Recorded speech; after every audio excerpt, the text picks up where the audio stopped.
¿Puede alterarse la escena del crimen? ¿Puede alguien hacer pasar como suicidio lo que ha sido un vil asesinato? Centenares de personas en uno de los barrios más populosos de Madrid, Vallecas, están persuadidas de que Maika Mari Carmen Pérez, de 30 años, es una víctima más de la violencia doméstica. Sin embargo, su novio, un policía nacional experto en la lucha antiterrorista, afirma que ella se suicidó con su propia pistola. La investigación será ardua, sobre todo para los encargados del caso, que además deben defenderse de la sospecha de corporativismo. ¿Qué indicios hay sobre lo que realmente sucedió? ¿Por qué la familia y los amigos de la pareja se inclinan a pensar que es imposible que Maika se suicidase? ¿Tiene importancia decisiva la prueba de la parafina o el hecho de que el cadáver estuviera delante de un espejo? En las claves del crimen buscaremos la verdad en compañía de nuestros invitados, pero no sin antes refrescar la memoria de esta inquietante historia. Maika Pérez Márquez murió de un disparo en la cabeza el 19 de mayo. Los hechos ocurrieron en Vallecas, en el piso que compartía con su novio, Ángel, un policía nacional de 32 años. En este caso existen dos versiones contradictorias, la de la Jefatura Superior de Policía, que afirma que la joven de 30 años se suicidó, y la de la familia de Maika, que considera que su novio la disparó un tiro.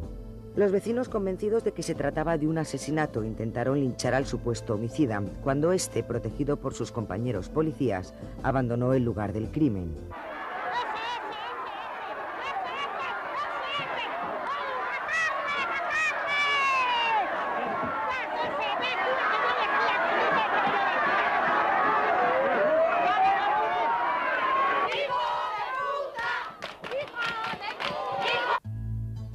Ángel, el novio de Maika, no está imputado en el proceso. En su declaración ante el juzgado manifestó que fue a buscar a su novia al colegio Siglo XXI en Moratalaz, donde ella trabajaba. A continuación, ambos se fueron a su piso. Allí discutieron, se enfadaron y Ángel le pidió que recogiese sus cosas y se marchase de la casa. Maika fue al dormitorio y guardó su ropa en bolsas. Cuando él entró en la habitación, la vio con una pistola en la cabeza y a continuación ella se pegó un tiro. Pero esta versión contrasta con la postura de los familiares. En primer lugar, se preguntan para qué Maika recogió su ropa si después se iba a suicidar. Además, afirman que era una mujer muy alegre y vital y que había sido ella quien quería abandonar a su novio por los malos tratos a los que la sometía. El carácter de Ángel es sencillo de describir. Era agresivo, violento, extremadamente celoso, frío, calculador, muy posesivo. Enseguida empezó a aislarla de amigos y familiares, a amenazarla y a acosarla. Otro dato apuntado por la familia de la fallecida es que el día del crimen los padres de Maika la llamaron por teléfono y siempre se puso Ángel. En una de las ocasiones, este confesó que había matado a Maika. Cuarta llamada. Le dice, Ángel, ¿cuál ha sido ese accidente? ¿Cuál ha sido ese accidente? ¿Qué le pasa a mi hija? Y le dice con toda... La primera vez me dijo que estaba muy mal, mi hija. De primero me dijo, su hija está muy mal. No me digas que está muerta mi hija, Ángel, le decía yo. No me digas, no me lo puedo creer. Su hija está muerta. Imagínese cómo yo me pondría. Entonces, el padre estaba abajo.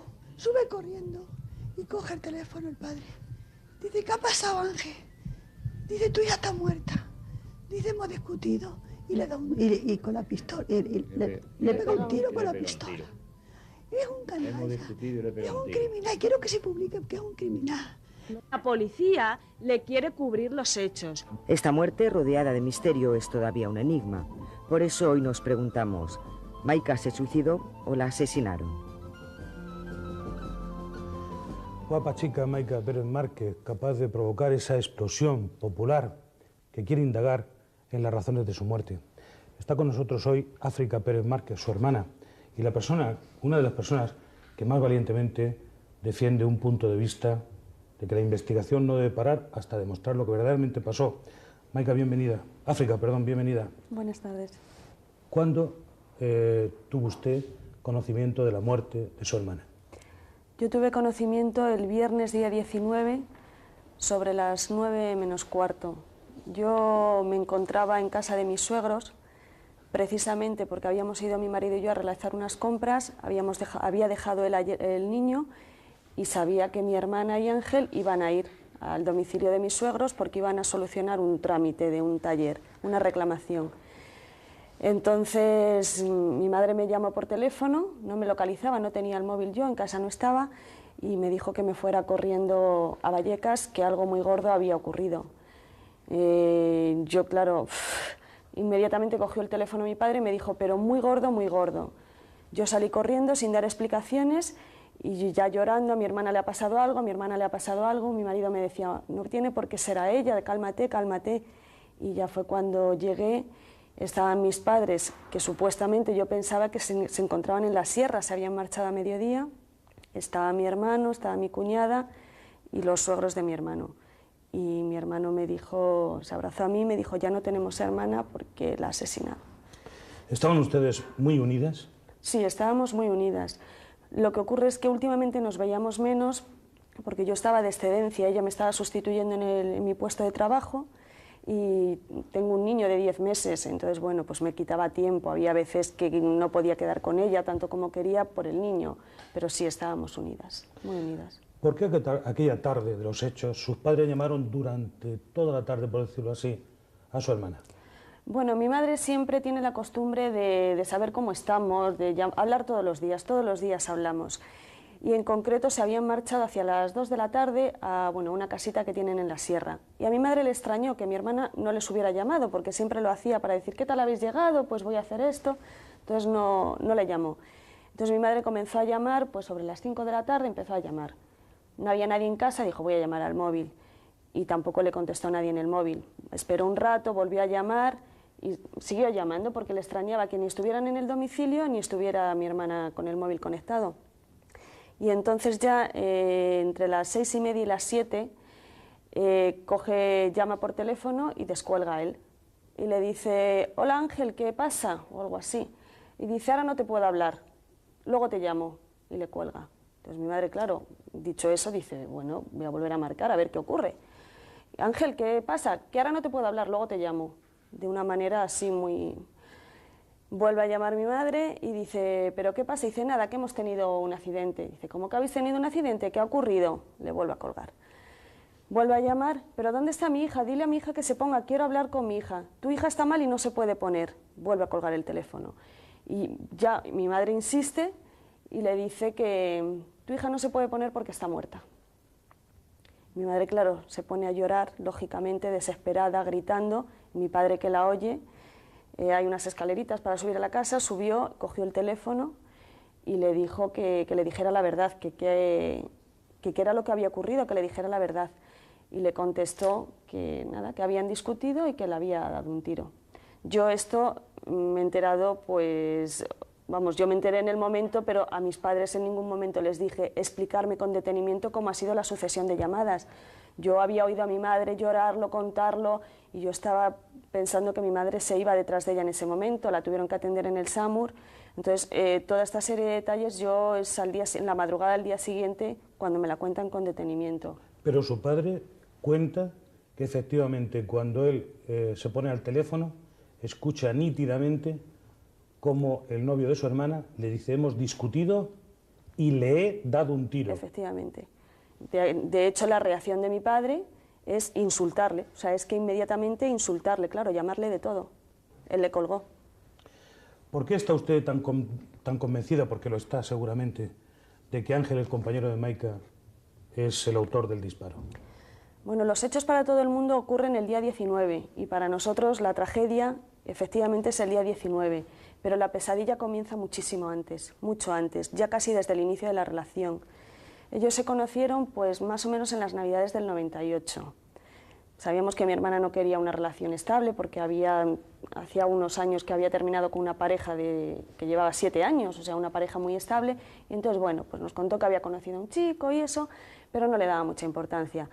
Nos decía a menudo, no, sí, ya no salimos juntos, nada, ya no salimos. Pero luego volvía y desde el primer momento fue un personaje misterioso. Un personaje que le decíamos, ¿y a qué se dedica? No, no, es que no lo sé. Pero ¿cómo no sabes a qué se dedica? Unos días nos decía una cosa, realmente ella no lo sabía, decía que solamente sabía su madre y un compañero suyo a qué se dedicaba, que no lo sabía nadie. Entonces, para nosotros era un personaje misterioso, porque si no quieres decir a qué te dedicas, invéntate algo y manténlo. Pero no, luego con algún amigo que coincidía, amiga o la compañera del colegio, pues decía que era buzo, pero es que se recreaba contando su trabajo como buzo, o que estaba en un barco. O sea, era un personaje misterioso. Yo le conocí más o menos en el mes de mayo. Y bueno, pues lo único que me atreví a decirle, hola, ¿qué tal? Porque mi hermana me había avisado, cuando le conozcas, tú no le preguntes, tú no le digas, que no le gusta conocer a gente, que no le gusta que le pregunten. O sea, era un personaje de lo más misterioso. Pues nada, en esa primera vez que le vi, hola, ¿qué tal? Y nada más. Y entonces, pues nada, mi hermana volvía a casa muchas veces, no convivían juntos, volvía a casa y decía que nada, que ya la habían dejado, que la quería separar de la familia, que la quería separar de los amigos y que no, que ella no estaba dispuesta a una relación así, y lo dejaba. Sorprendentemente para todos, luego continuaba. Se marcharon juntos de vacaciones. Se marcharon juntos de vacaciones y pensaban estar unos días en Barcelona, luego otra semana o así en Lugo, que estaban allí sus padres, y luego ir a la sierra con mis padres. Entonces los días pasaban y mi hermana me llamaba casi todos los días y me decía, no, estamos en Lugo. Ah, pero no volvíais ya. No, pero volvemos más adelante, volvemos más adelante. Bueno, un día me llamó porque mi hermana siempre, bueno, quería muchísimo a su familia y especialmente con mi madre, pues no quería nunca hacerla sufrir ni preocuparla por nada. Realmente eso ha sido un gran problema, porque si ella nos hubiera hablado más abiertamente, a lo mejor podíamos haber evitado algo, no lo sé. Entonces me llamó por teléfono, yo estaba fuera de Madrid, y me dijo, mira, no le digas a mamá nada, pero esta noche me marcho para Madrid. Y yo le dije, ¿qué es lo que ha ocurrido? Nada, ya te contaré, hemos tenido problemas y me marcho esta noche para Madrid. Vale, perfecto. Ella sabía que estábamos de acuerdo en sus decisiones. Y al día siguiente me llama y me dice que no, que ya lo han arreglado y que se queda allí. A mí me sorprendía muchísimo, porque además era una persona que tenía carácter, que parecía que tenía decisiones, que tomaba decisiones. Y me decía que no, que ya lo habían solucionado y que se quedaba unos días más. A mí me sorprendía. Luego ya volvieron de vacaciones, fueron a la sierra, pero nada más que un día. Nada más que un día y bueno, pues igual, con él muy en plan misterioso, de no poder hablar, de no poder decir.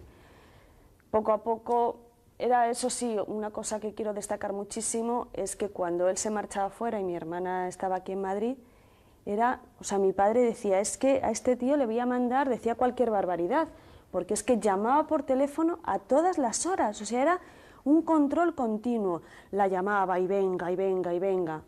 O si rompía la relación ella, la llamaba, la hacía salir a las 3 de la mañana, mi hermana salía para que en mi casa no siguiera molestando con sus insistencias telefónicas, en fin, que no nos gustaba, a ninguno nos gustaba ese tipo de relación, sobre todo porque veíamos que ella quería romperla, que quería romperla continuamente la relación. África, ¿se conocen los hechos el día del disparo?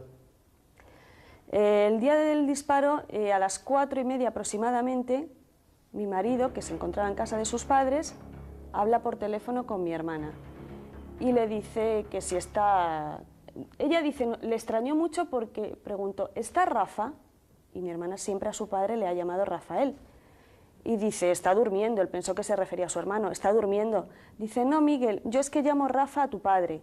Él me lo vino contando y dice, tu hermana me ha dicho esto y me ha dejado extrañado. Bueno, pues dice, sí, espera, ahora te paso con él. Hablan con mi suegro, se pone él y conciertan una cita. Creo recordar que a las 7 o las 7:30 de la tarde.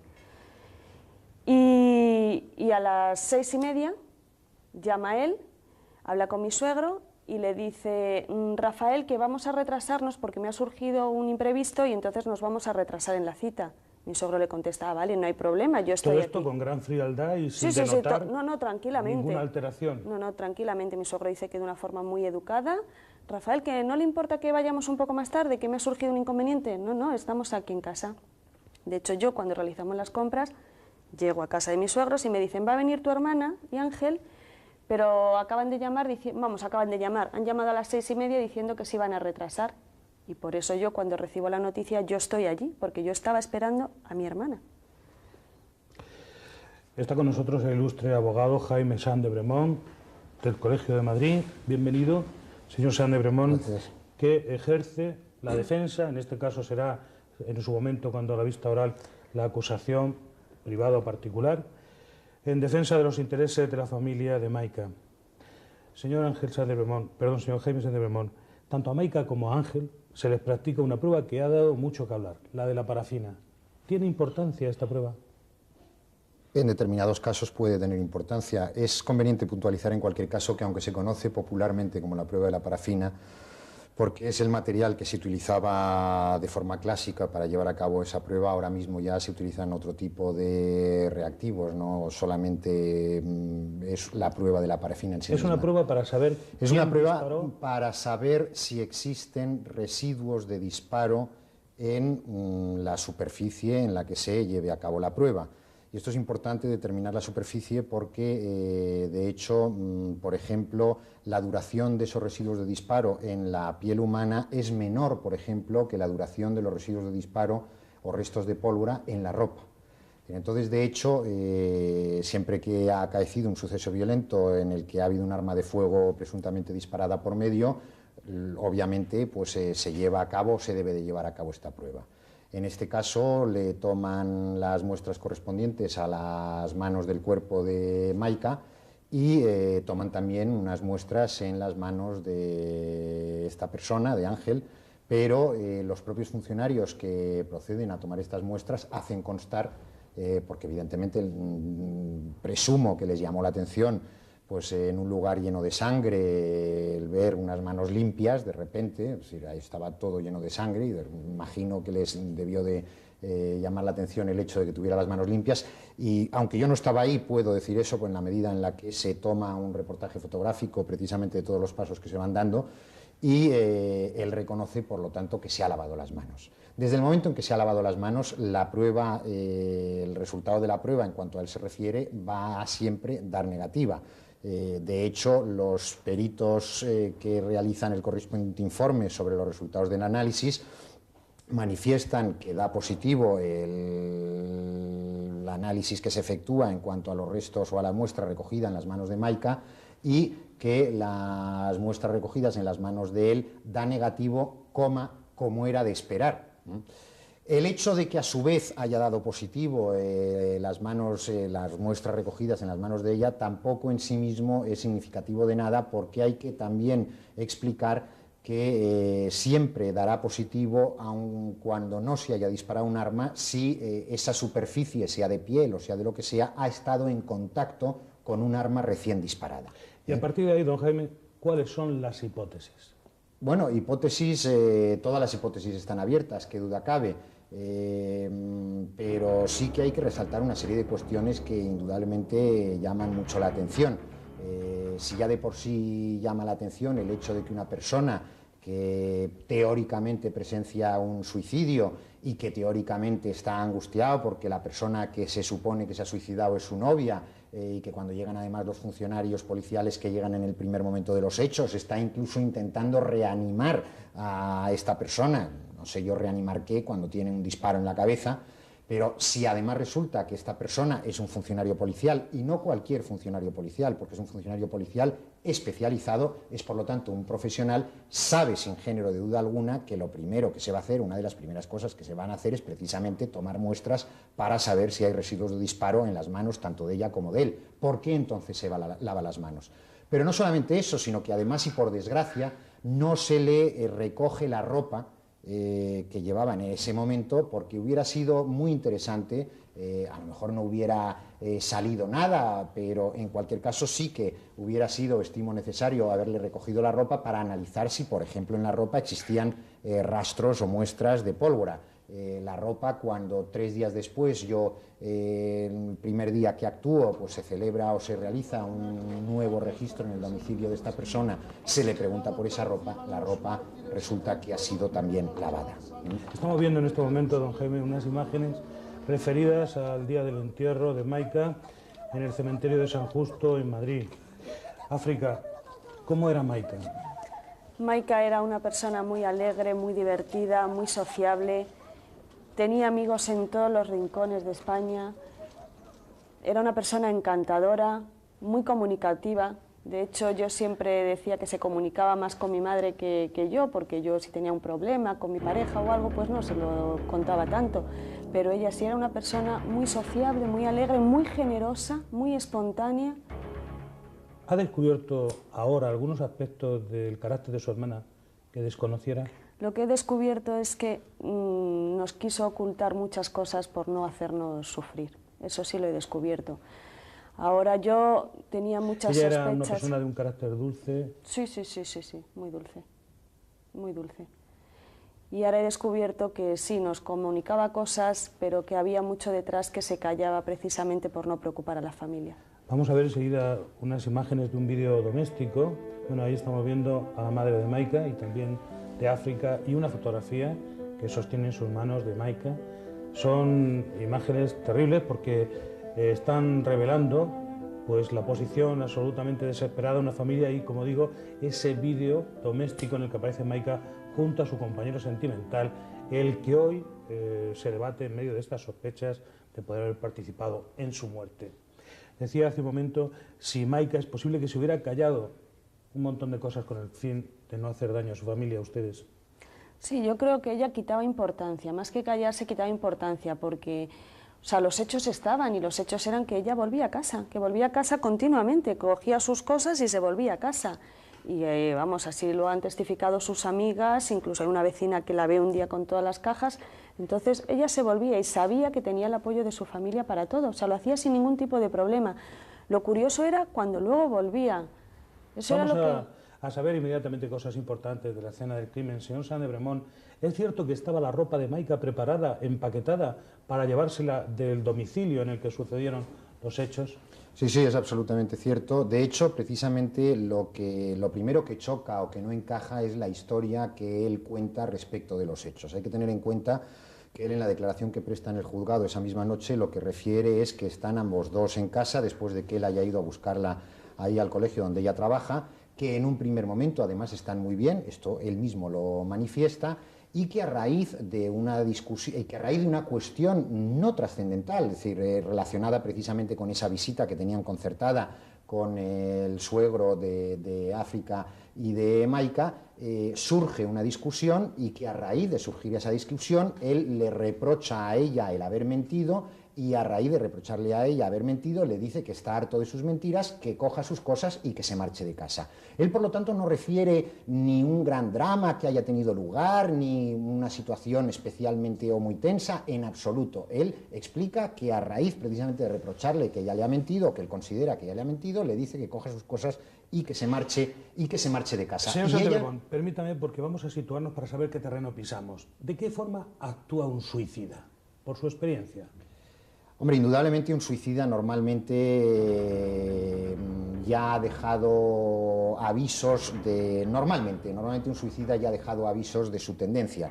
Es decir, en la mayor parte de los casos en los que se ha producido efectivamente un suicidio, estas personas suelen tener un carácter muy característico, suelen ser personas que padecen lógicamente un trastorno o trastornos depresivos, son personas que dentro de su ambiente, en su entorno, pues ya de alguna forma han manifestado una determinada forma de ser. Y, por lo tanto, cuando finalmente se produce ese suicidio, en muchos de estos casos, digo muchos, indudablemente siempre hay alguna excepción, pero no sorprende la culminación de ese proceso. ¿Existe alguna concomitancia con el comportamiento de Maika? En absoluto.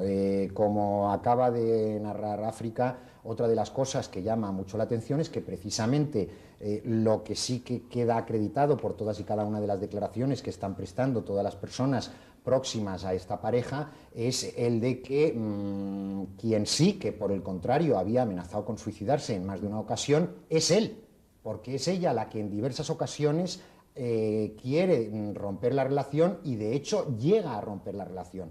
Y en esas ocasiones en las que ella o bien anuncia que va a romper la relación o bien efectivamente rompe la relación, una de las armas que él utiliza para conseguir que ella vuelva es la amenaza del suicidio, hasta el punto de llegar en una ocasión, como han referido algunas personas, a sacar un arma y ponérsela en la sien amenazándose de pegar un tiro, con lo que además se da la circunstancia que no es la primera vez que en esa pareja se produce, dentro de una discusión, charla o llámesele como se quiera, la exhibición y utilización de un arma. Le voy a preguntar, don Jaime, por la importancia que se ha resaltado en muchos medios de que el cadáver apareciera frente a un espejo. Bueno, me alegro mucho que me haga esa pregunta, porque esto es una noticia que además yo me gustaría, aunque tengo mis sospechas, saber de dónde salió, cuál fue el origen de la misma, porque desde luego no salió ni de la familia ni desde luego del juzgado, indudablemente solamente puede haber salido de determinados ámbitos de la investigación. Lo del espejo podría tener un significado especial si efectivamente eso fuera un espejo colgado en una pared y entonces dices, bueno, la persona que no se sabe si se ha pegado un tiro o no, el tiro se lo ha pegado delante de un espejo, por lo tanto ha acudido delante de un espejo, o en su caso le han pegado un tiro delante del espejo. Es decir, y entonces quizás ahí eso tiene que ver con aquello que dicen los psicólogos del momento en que un suicida está pensando en suicidarse. Hay que tener en cuenta que aquí los hechos se desarrollan en el dormitorio al que ella acude para recoger sus cosas, y no olvidemos que todas sus cosas están recogidas en el momento de producirse el disparo. Y en ese dormitorio, tanto la pared que sirve de cabecero de la cama como la pared que está enfrente de esa primera a los pies de la cama, ambos dos son un espejo, con lo cual en cualquier caso, cualquier cosa que sucediera en esa habitación siempre necesariamente tendría lugar delante de un espejo. Entonces a mí me llama la atención... En entredicho por completo, hombre, la relación que podía haber entre un espejo y un suicida. Por supuesto, y además no solamente eso, sino que incluso cuestiona el por qué se filtra esa noticia a los días de haberse producido la inspección ocular, porque los funcionarios que llevan a cabo ahí la inspección ocular en el lugar en el que suceden los hechos necesariamente ven tanto un espejo en la pared como otro espejo en la pared, y ven que cualquier cosa tiene necesariamente que acaecer entre esos dos espejos. Entonces, ¿por qué 2 o 3 días después, como si fuera una nueva noticia, se filtra a los medios de comunicación que ahora la investigación considera que el hecho de que el disparo haya sido delante de un espejo puede avalar la tesis de suicidio? Creo que es una filtración interesada y, desde luego, manipuladora en cuanto a la realidad de los hechos. Es un dato verdaderamente escalofriante. África, ¿por qué hubo, cómo podría explicarse desde el punto de vista de la familia, esa violenta reacción popular?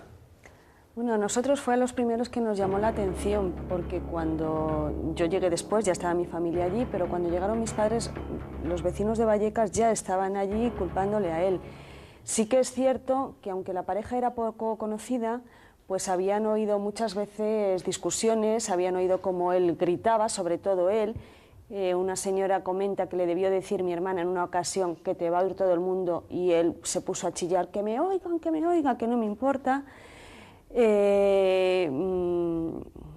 que se me ha ido... Y otra vecina también ve cómo mi hermana había roto la relación, que tenía sus cosas en el portal y se marchaba. Entonces, son pequeños datos, pero que a la gente puede... África, vamos a apoyar esto que está usted diciendo con unas imágenes que tenemos que son suficientemente ilustrativas, porque en cuanto a la noticia de la muerte de Maika llega a la calle, hay una reacción popular que habría que estudiar mucho más a fondo. Vamos a ver estas imágenes.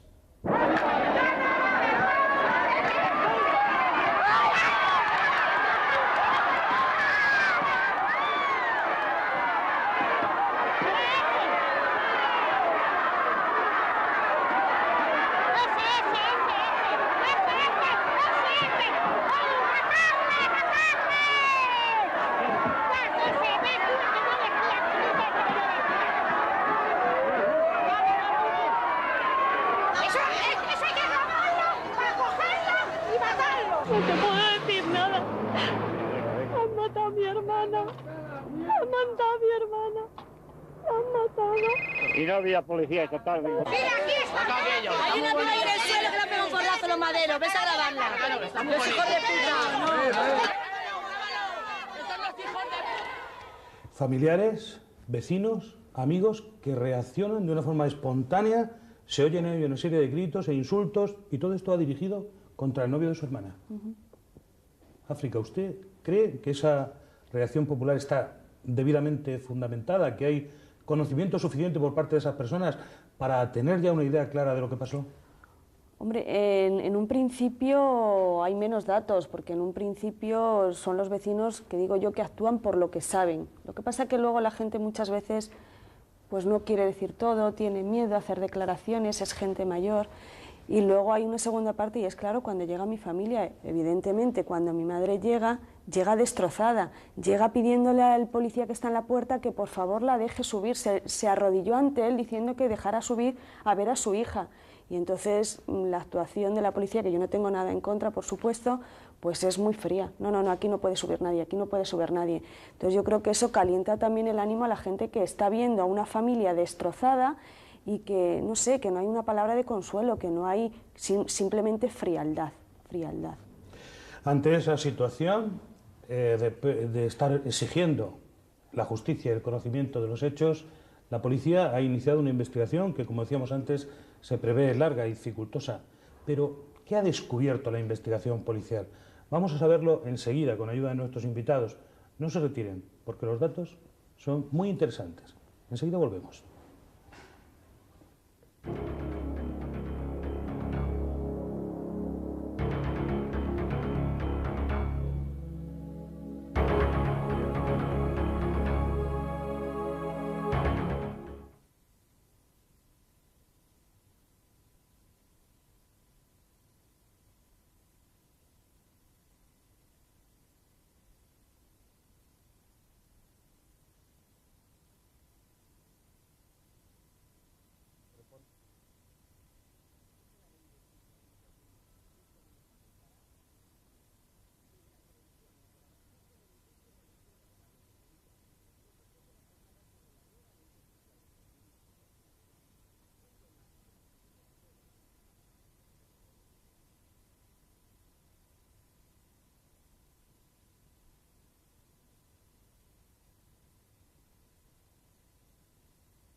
De una forma extraña, digamos que casual, la familia se entera de que Maika ha muerto de un disparo en la cabeza. Quien comunica la noticia es hoy la persona objeto de todas las sospechas que van creciendo a medida que se complica la investigación y que son más extrañas las cosas que se van descubriendo. Pero ¿qué ha descubierto realmente la investigación policial? Señor Sáenz de Bremont, la policía, ¿qué puede ofrecer a día de hoy sobre la investigación de la muerte de Maika? Bueno, en primer lugar hay que señalar que están todavía pendientes de llevarse a cabo o de finalizarse determinadas pruebas de tipo técnico-científico que esperemos que arrojen más luz sobre lo sucedido, pero en cualquier caso sí es importante resaltar una serie de cuestiones. En primer lugar, por desgracia, el arma con la que se efectúa el disparo es movida de su sitio por los primeros funcionarios policiales que llegan al lugar de los hechos, cosa que jamás se debe hacer. Movida quiere decir que incluso sale de la habitación donde sucedió el disparo. Sí, e incluso hay un testigo que la ve bajar la escalera en manos de un funcionario. Lo que describen los funcionarios cuando son preguntados por este extremo, lo que describen los funcionarios, los primeros funcionarios policiales que llegan, es el de que ellos sacan de la habitación el arma, la ponen en una bolsa y la dejan en el salón. Efectivamente, luego además hay un vecino que en un programa, vamos, que en un vídeo filmado en el momento en que todo sucede y en el lugar ahí de los hechos, en la calle, pues dice haber visto cómo un funcionario de policía bajaba esa bolsa, ese arma. Y que hay otro funcionario de policía que obliga a que ese arma retorne al lugar donde nunca debió salir. Dos armas, porque hay que tener en cuenta que el arma con la que se produce el disparo no es el arma reglamentaria de este funcionario. El arma reglamentaria que él tiene es otra, y este es un arma adicional que él además pues ha adquirido y que tiene, y con la que se produce el disparo, insisto, no es con el arma reglamentaria. Pero no solamente eso, sino que además también pues no se puede llevar con las debidas garantías, con ninguna garantía, diría yo, lo de la prueba sobre residuos de disparo en la medida en la que se ha lavado las manos. No se puede investigar sobre si hay restos de pólvora en la ropa porque también se ha lavado la ropa. Una de las cosas que se está investigando es el hecho de que desde que se produce el disparo, que incluso es necesario todavía que se determine lo más exactamente posible hasta que llegan los primeros funcionarios de policía, transcurre un tiempo indeterminado en el cual pues él tiene una serie de conversaciones telefónicas. Indeterminado, pueden ser minutos, puede llegar a media hora, pueden ser 3/4 de hora. Desde luego no son minutos, yo ahora mismo no puedo determinarlo, no son ni muchísimo menos minutos, rondará pues los 3/4 de hora a la hora, y durante ese tiempo él además mantiene es un tiempo que podemos denominar, sin temor a equivocarnos, largo. Un tiempo largo. Se pueden hacer muchísimas cosas. Un tiempo largo, durante el cual además él mantiene toda una serie de conversaciones telefónicas. Un tiempo, perdone, señor Saint-Debremont, muy sospechoso cuando ha sucedido una muerte y cuando hay un funcionario que sabe lo que hay que hacer cuando alguien ha recibido una herida tan grave como es en este caso. Indudablemente. Y algo importante, retomemos, ¿qué dice él que pasó? ¿Él estaba en la misma habitación donde Maika en el momento en que suena el disparo? No, él dice que la discusión la tienen en otra habitación a raíz de que él le diga que coja sus cosas y se marche de casa, que Maika se levanta y lógicamente acude al dormitorio, que es el lugar en cuyo armario pues están todas las cosas de Maika. Y que entonces él, al cabo de un tiempo, entra en el dormitorio, momento en el que ve a Maika con una pistola en la cabeza, y entonces que Maika se pega un tiro. Esto es lo que él narra. Insisto. ¿Él la ve? Él la ve cómo se pega un tiro. Lo que él explica es que él la ve cómo se pega un tiro. Además, incluso dice en su declaración que cuando suena el disparo, que él creía que había disparado al aire. Es decir, una serie de cosas que realmente cuesta mucho comprender. Porque además cuesta comprender incluso en el supuesto de que por un misterio, es decir, porque, insisto, hay una serie de antecedentes contrastados respecto de cuáles eran los antecedentes anímicos tanto de uno y de otro en esa pareja y en la relación de pareja. Es decir, vamos a admitir la hipótesis de que por lo que fuera en un momento determinado, pues Maika realmente pues, piense o se plantee pegarse un tiro, recoge primero todas sus cosas, las guarda todas ellas como efectivamente estaban en las bolsas, porque estaban todas las cosas de Maika ya perfectamente guardadas en las bolsas. Es decir, y a su vez, insisto, desde que se produce el disparo, también llama la atención, por ejemplo, y este es un dato que creo que no se conoce, él dice haber llamado primero a la policía, pero que como la policía comunica, llama a la Guardia Civil. ¿Por qué llama a la Guardia Civil? Y no deja de ser extraño, además, que llame a la Guardia Civil. ¿Quiénes son los que primero acuden al funcionarios lugar? A los primeros que acuden al lugar de los hechos son dos funcionarios de policía de un coche patrulla Z que a través de la emisora central del 091 escuchan que se ha dado cuenta. ¿Había llamado a la Guardia Civil? Sí, pero a su vez, después de llamar a la Guardia Civil, llama también a la policía. Pero después de haber llamado a la Guardia Civil. Indudablemente también se está investigando el por qué llama él a la Guardia Civil y concretamente qué es lo que dice la Guardia Civil. Y sobre el tema de la Guardia Civil, si usted me permite, también quiero señalar un dato que incluso también es significativo en otros sentidos. Él en dos ocasiones, no en una, en dos ocasiones llega a estrellar dos vehículos yendo con Maika. Cuando digo llega a estrellar, no es que tengan dos accidentes. La última de las cuales, por ejemplo, es en una recta y con un vehículo todoterreno, en donde hay testigos que ven las rodadas de la frenada y no se explican cómo pudo llegar a volcar ese vehículo. Maika, de hecho, en el momento en que muere, todavía lleva el collarín provocado por ese último accidente, entre comillas, que ha tenido lugar. Bien, en ese... Lo que prueba un carácter, al menos, intemperante. Pues desde luego, desde luego. Y además, en ese día en que tiene lugar ese suceso con el vehículo todoterreno, él también llama a la Guardia Civil.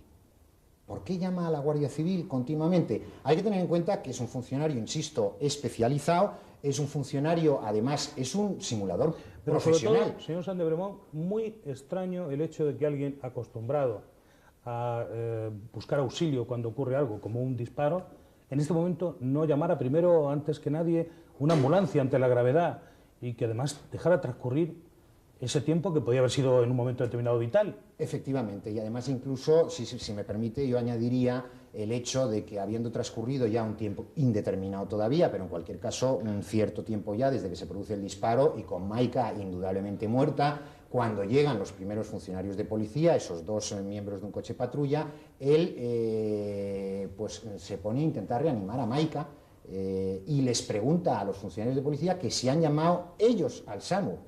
Y que si no, que por favor que le llamen al SAMUR. Es decir, realmente como que encajan bastante. Bueno, esto de verdad de que el hecho se produjera con la pistola de un policía llama muchísimo la atención y también, desde luego, no solo en el interior de la indagación policial y judicial, sino fuera. Vamos a escuchar lo que opina el cuñado de la víctima. ¿Cómo se puede un policía nacional ir al trabajo sin su arma, que es su herramienta de trabajo? Y la deja en su casa con el cargador puesto a disposición de todo el que entre en su casa. ¿Y si entra un ladrón o entra un niño? El marido de África, su marido, ¿usted está de acuerdo con él? Sí. Porque considera que la pistola de un policía no se puede dejar cargada y mucho menos a disposición de alguien que en un momento determinado puede hacer mal uso de ella. Sí, porque ¿Y las explicaciones a usted no le convencen con respecto a que esa pistola estuviera tan accesible? No, además es que hay una cosa que yo no entiendo. Él llevaba ya un periodo más largo de lo habitual en el País Vasco y entonces había venido unos días de vacaciones, es decir, él no estaba trabajando. Entonces yo no entiendo por qué tiene el arma cargada, o sea, no lo entiendo. ¿Usted cree, África, que el hecho de que se trate de un policía dificulta de alguna manera la indagatoria? Hombre, yo confío en que la investigación siga adelante y sea efectiva. Lo que pasa es que sí, efectivamente, el hecho de ser un policía, un profesional en esa materia dificulta mucho el tema. Yo creo que si hubiera sido un ciudadano normal y corriente no prevé ni sabe cómo borrar huellas, pero es que él es su trabajo y no solo es que él es un actor, o sea, él es una persona que lo que tiene que hacer es evitar que nadie sospeche de él, o sea, él se dedica a actuar, es un actor. ¿Por qué dice usted esto? Porque él está en continuo trato con las bandas terroristas con el fin de introducirse en ellas, sí, descubrir a las personas que trabajan para el terrorismo y eso le obliga a determinado papel, a determinado rol, a actuar. Sí, lo que pasa es que yo ahí pues no me voy a meter porque no sé... No, pero su abogado, Sáenz de Bremont, estaba hace un momento apuntando esa misma situación. Sí, Él es un simulador, decía usted, profesional. Sí, sí, indudablemente. Puede hacerse pasar por otro sí, que no es... está claro, es decir, su trabajo, con independencia de que evidentemente por cuestiones de seguridad no procede tampoco dar detalles al respecto, pero su trabajo conlleva la necesidad de poder simular y muy bien. El hecho de que esto sea así indica que es una persona escogida especialmente por tener esa habilidad. Y además añadiría una cosa, es decir, esa simulación también se produce con respecto a tanto a los amigos de Maika como a la familia de Maika. Es decir, una de las cosas cuando África, por ejemplo, nos narraba de que ella ahora ha tenido conocimiento de cosas de las que no tenía conocimiento antes, a mí no me extraña en absoluto. Es decir, de lo que yo puedo deducir en cuanto a las declaraciones prestadas por todas las personas del entorno de Maika, siempre los episodios de malos tratos o las cuestiones que podían ser perjudiciales para su imagen tienen lugar siempre en la intimidad. Sin embargo, frente a los amigos, él en absoluto le monta ningún número públicamente, no hay episodios de malos tratos delante de nadie. Es decir, él se cuida muy mucho de actuar continua y constantemente. Usted, don Jaime, por todo lo que lleva actuado, ¿tiene la impresión, ha detectado que se trata de tapar algo? Yo lo que sí que puedo afirmar categóricamente es el de que su historia, y por lo tanto me refiero estrictamente a la historia que él cuenta en la declaración que prestó ante el juzgado, yo no me la creo. Y eso lo afirmo categóricamente. Y por muchísimas razones hay toda una serie de cosas que no cuadran y espero que con la investigación en marcha pues pueda llegar a esclarecerse los hechos completamente, ¿no? ¿Qué cosas se podrían haber alterado en la escena del disparo? ¿Mover la pistola de lugar? Hombre, ¿Para ponerla donde más convenga? No, indudablemente hay que tener en cuenta eso, que duda cabe que... no decimos que se haya hecho, sino por supuesto, cosas que se podrían haber hecho. Hipotéticamente hablando... Mover la pistola porque pueda convenir... Hipotéticamente hablando, entre 4 paredes y contando con tiempo suficiente, y no es necesario ni siquiera tener 1 hora. Yo decía que de un cuarto de hora sobran 5 minutos, y sobre todo si es un profesional el que hipotéticamente hace o hubiera hecho eso. Es decir, entre 4 paredes se puede falsear todo, es decir, se puede pues desde mover el arma hasta hacer que en sitios que no tienen residuos de disparo hayan residuos de disparo. Se puede limpiar si hace falta. Mover el cuerpo del lugar en el que está. Indudablemente se puede hacer, manchar aquello que no está manchado, limpiar aquello que está manchado. Disimular si ha habido algún rastro de lucha. Entre cuatro paredes, teniendo tiempo y esto, sabiendo... Señor Sandebremont, será más fácil, indudablemente, para quien está acostumbrado, por su experiencia y su profesión, a investigar un crimen que para un ciudadano normal. Qué duda cabe. Una persona que no tenga determinados conocimientos, si hiciera ese tipo de cosas, pues hay más posibilidades de que se equivoque o de que no haga bien parte de esas cosas. Alguien que sí que sabe lo que hay que hacer, en ese hipotético caso, pues indudablemente haría bien las cosas de cara a que no haya nada que no encaje en... Las sospechas se acumulan de forma abrumadora. Una detrás de otra y en cada uno de los apartados que se va investigando. Para quien no hay duda, para quienes no tienen duda de lo que pasó, están entre esos primeros ciudadanos que acusan la familia de Maika, su madre especialmente, su madre que no se explica cómo se llamó antes un médico, cómo pasó tanto tiempo entre el disparo y que acudiera alguien a ver qué pasaba. En fin, vamos a escucharla a ella y también a África, que está aquí con nosotros, junto a su madre, lo que dicen en los primeros momentos después del drama. ¿Por qué tuvo tanto tiempo? Sí que no nos llamó, que fui yo la que llamó, porque no fue capaz de llamarnos, ni a sus hermanos que estaban aquí, ni a ninguno de la familia. No sé si llamaría a algún médico, no lo sé tampoco. ¿Por qué tuvo tanto tiempo? ¿Qué estuvo haciendo? Mi hermana ha sido asesinada por un policía nacional con una pistola reglamentaria que se llama Ángel Andrés Ferreiro, policía nacional. Y la policía le quiere cubrir los hechos. Mira a mi hija, Ángel. Mírala con tus ojos de criminal. Mírala con tus ojos de criminal, Ángel. ¿Qué le dices a mi hija? La madre sin voz, absolutamente desesperada, intentando que la gente escuche lo que tiene que decir, lo que siente en su corazón. Y África, que está aquí con nosotros, la hermana de Maika también, con mucho coraje, muy valiente, diciendo lo que en ese momento verdaderamente piensa. África, ¿está usted bajo una gran tensión en ese momento? Sí, bajo una gran tensión y una gran impotencia.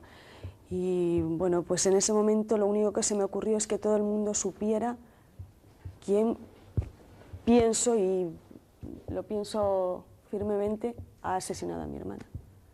Ha tenido usted momentos, por lo menos yo lo que he podido ver, de una gran serenidad y de una gran capacidad de comunicar lo que estaba usted pensando y lo que creía que era lo mejor para que no quede sin descubrir lo que pasó con su hermana. ¿Usted cree que la pareja, Ángel y Maika, se querían?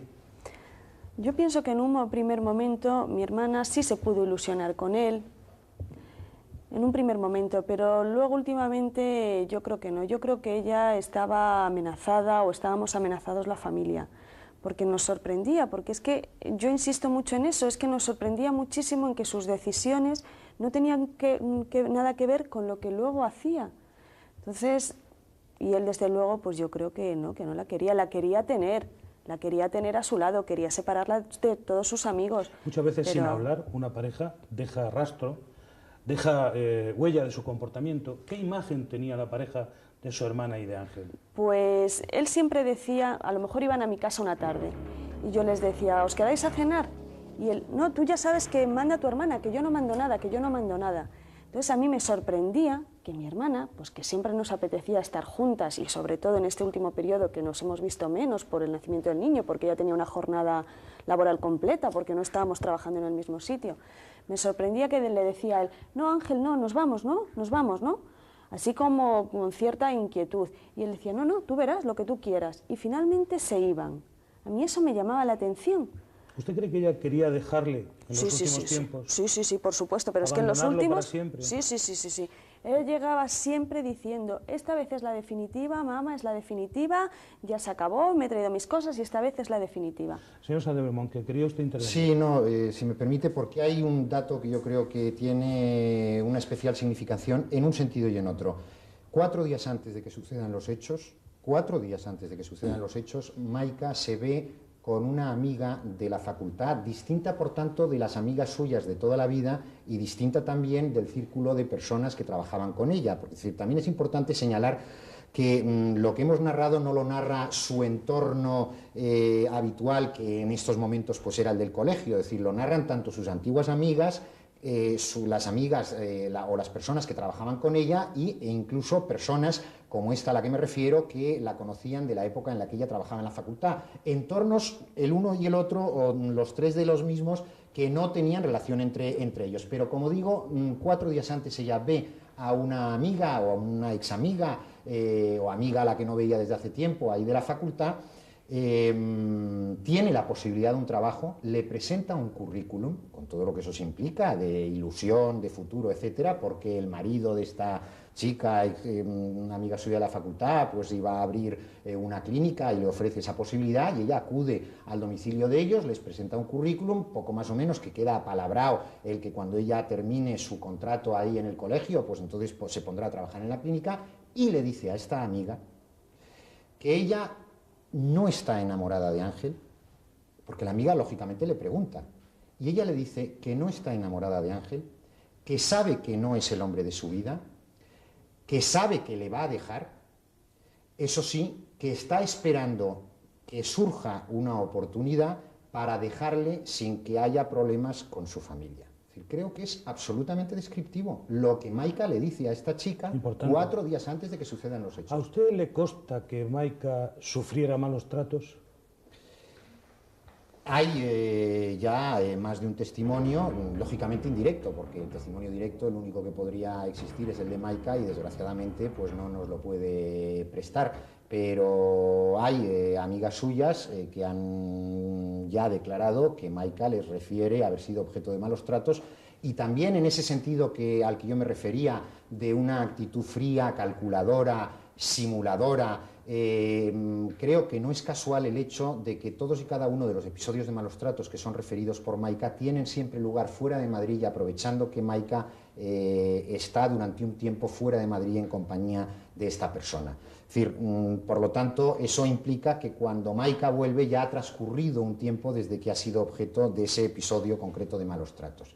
Y claro, llama la atención que siempre sea así, es decir, que no, los malos tratos de los que tenemos noticia no han tenido lugar aquí en Madrid, han tenido lugar siempre en lugares fuera de Madrid y aprovechando estancias de Maika ¿Usted cree fuera que de podrían Madrid. ser malos tratos también físicos o solo psicológicos? No, tenemos noticia de malos tratos físicos. Ella, por ejemplo, cuenta una de sus amigas que en Barcelona en una ocasión ella acude, tiene incluso que ser atendida por un médico al que le da la excusa de que las lesiones que presenta en la boca pues se deben al tubo de buceo y que el médico le dice que no se lo cree, que le cuente otra historia porque que eso no es así y que ella evidentemente para evitar el correspondiente parte judicial de asistencia facultativa pues mantiene la historia y todo esto se lo narra una amiga después, tiempo después cuando vuelve de esa estancia en Barcelona. Es decir, por lo tanto hay malos tratos físicos de los que tenemos noticia y desde luego malos tratos psíquicos. También, por ejemplo, existen referencias a que Ángel la tiene encerrada bajo llave en ese domicilio en el que luego suceden estos hechos.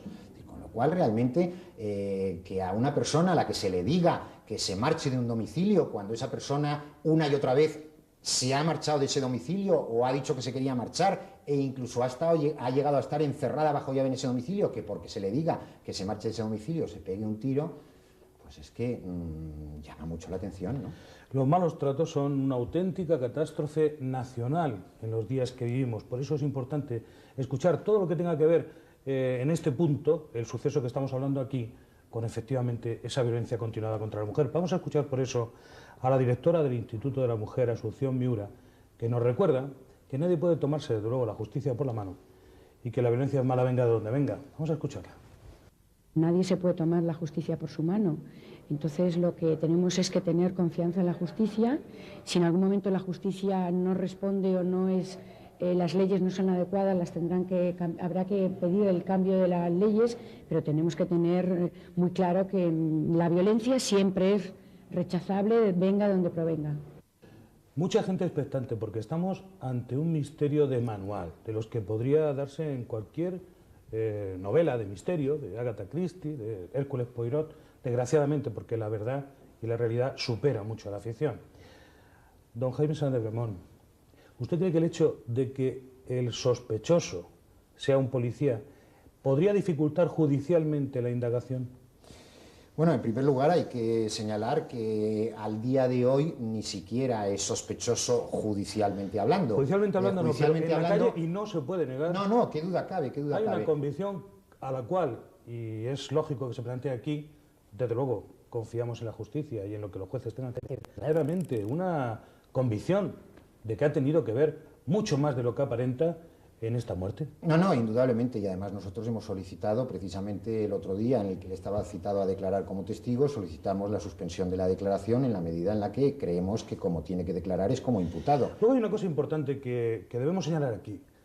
Cuando después de esta manifestación pública que hemos visto y estas imágenes verdaderamente violentas en contra del individuo al que todo el mundo señala, han ido a buscar a determinados vecinos para que declaren, ha habido gente que no ha querido dar la cara. Eso es un fenómeno que también se ha producido. Sí, y desgraciadamente no es un fenómeno raro o no es un fenómeno que no se haya producido en otras ocasiones. Yo tengo experiencia de otros casos en los que también, por desgracia, cuando hemos intentado localizar a personas que en un primer momento y espontáneamente delante de una cámara, porque hayan acudido los periodistas, pues han manifestado haber visto o oído cualquier cosa, cuando se les localiza y se les solicita que eso mismo lo declaren ante el juzgado, pues te dicen que no quieren declarar. Hay un miedo a las complicaciones. Sí, hay un miedo a las complicaciones. Incluso y yo creo, burocráticas que trae la justicia. Sí, y en este caso, sumado además al hecho de que esta persona es funcionario de policía. Si este es un fenómeno que ya se produce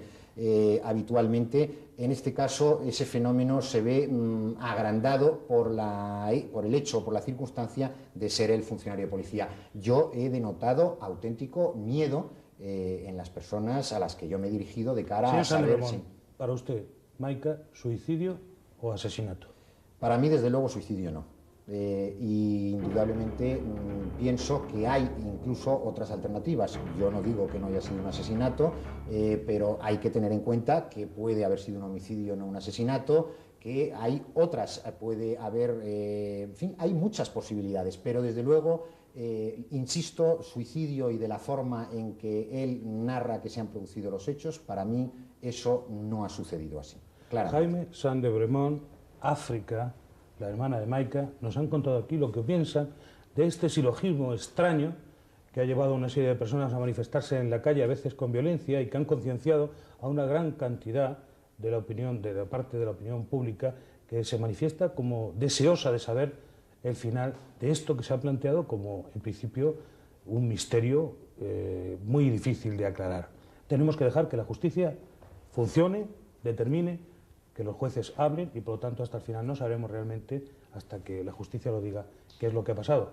Pero vaya de momento por delante la preocupación porque nadie pueda escapar libremente si realmente lleva a cometer una muerte y es capaz de disfrazarla. Esto han sido las claves del crimen hoy.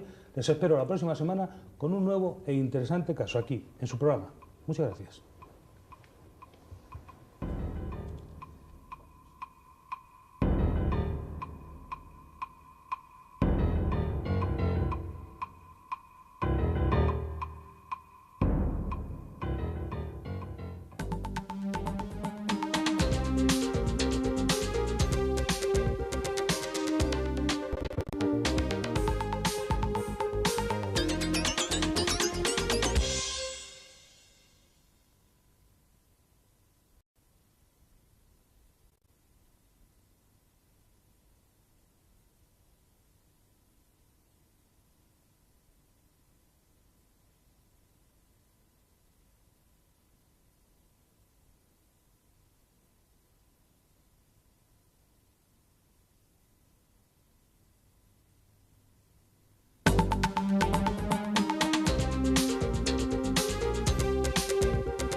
¿Puede alterarse la escena del crimen?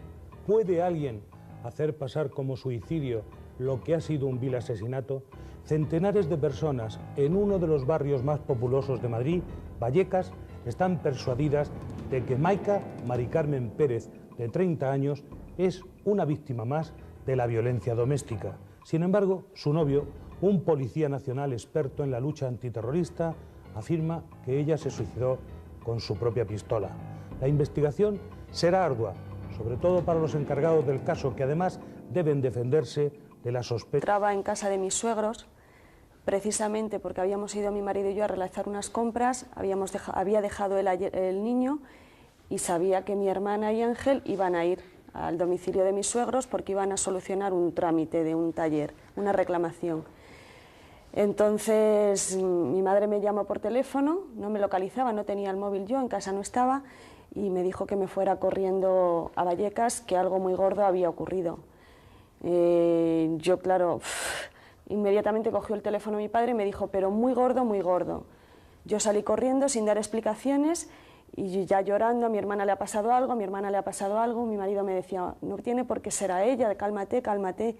Y ya fue cuando llegué, estaban mis padres, que supuestamente yo pensaba que se encontraban en la sierra, se habían marchado a mediodía, estaba mi hermano, estaba mi cuñada y los suegros de mi hermano. Y mi hermano me dijo, se abrazó a mí y me dijo, ya no tenemos hermana porque la ha asesinado. ¿Estaban ustedes muy unidas? Sí, estábamos muy unidas. Lo que ocurre es que últimamente nos veíamos menos porque yo estaba de excedencia, ella me estaba sustituyendo en mi puesto de trabajo y tengo un niño de 10 meses, entonces bueno, pues me quitaba tiempo, había veces que no podía quedar con ella tanto como quería por el niño, pero sí estábamos unidas, muy unidas. ¿Por qué aquella tarde de los hechos? Dice con toda... La primera vez me dijo que estaba muy mal mi hija. De primero me dijo, su hija está muy mal. No me digas que está muerta mi hija, Ángel, le decía yo. No me digas, no me lo puedo creer. Su hija está muerta. Imagínese cómo yo me pondría. Entonces, el padre estaba abajo. Sube corriendo y coge el teléfono el padre. Dice, ¿qué ha pasado, Ángel? Dice, tu hija está muerta. Dice, hemos discutido. Y le da y con la pistola, le pega un tiro con la pistola. Es un canalla, es un criminal. Quiero que se publique que es un criminal. La policía le quiere cubrir los hechos. Esta muerte, rodeada de misterio, es todavía un enigma. Por eso hoy nos preguntamos, ¿Maika se suicidó o la asesinaron? Guapa chica Maika Pérez Márquez, capaz de provocar esa explosión popular que quiere indagar en las razones de su muerte. Está con nosotros hoy África Pérez Márquez, su hermana, y una de las personas que más valientemente defiende un punto de vista de que la investigación no debe parar hasta demostrar lo que verdaderamente pasó. Maika, bienvenida. África, perdón, bienvenida. Buenas tardes. ¿Cuándo tuvo usted conocimiento de la muerte de su hermana? Yo tuve conocimiento el viernes día 19, sobre las 9 menos cuarto. Yo me encontré... Ángel, el novio de Maika, no está imputado en el proceso. En su declaración ante el juzgado manifestó que fue a buscar a su novia al colegio Siglo XXI en Moratalaz, donde ella trabajaba. A continuación, ambos se fueron a su piso. Allí discutieron, se enfadaron y Ángel le pidió que recogiese sus cosas y se marchase de la casa. Maika fue al dormitorio y guardó su ropa en bolsas. Cuando él entró en la habitación, la vio con una pistola en la cabeza y a continuación ella se pegó un tiro. Pero esta versión contrasta con la postura de los familiares. En primer lugar, se preguntan para qué Maika recogió su ropa si después se iba a suicidar. Además, afirman que era una mujer muy alegre y vital y que había sido ella quien quería abandonar a su novio por los malos tratos a los que la sometía. El carácter de Ángel es sencillo de describir. Era agresivo, violento, extremadamente celoso, frío, calculador, muy posesivo. Enseguida empezó a aislarla de amigos y familiares, a amenazarla y a acosarla. Otro dato apuntado por la familia de la fallecida es que el día del crimen los padres de Maika la llamaron por teléfono y siempre se puso Ángel. En una de las ocasiones, este confesó que había matado a Maika. Cuarta llamada. Le dice, Ángel, ¿cuál ha sido ese accidente? ¿Cuál ha sido ese accidente? ¿Qué le pasa a mi hija? Y le dice... de corporativismo. ¿Qué indicios hay sobre lo que realmente sucedió. ¿Por qué la familia y los amigos de la pareja se inclinan a pensar que es imposible que Maika se suicidase? ¿Tiene importancia decisiva la prueba de la parafina o el hecho de que el cadáver estuviera delante de un espejo? En las claves del crimen buscaremos la verdad en compañía de nuestros invitados, pero no sin antes refrescar la memoria de esta inquietante historia. Maika Pérez Márquez murió de un disparo en la cabeza el 19 de mayo. Los hechos ocurrieron en Vallecas, en el piso que compartía con su novio, Ángel, un policía nacional de 32 años. En este caso existen dos versiones contradictorias, la de la Jefatura Superior de Policía, que afirma que la joven de 30 años se suicidó, y la de la familia de Maika, que considera que su novio la disparó un tiro. Los vecinos, convencidos de que se trataba de un asesinato, intentaron linchar al supuesto homicida, cuando éste, protegido por sus compañeros policías, abandonó el lugar del crimen.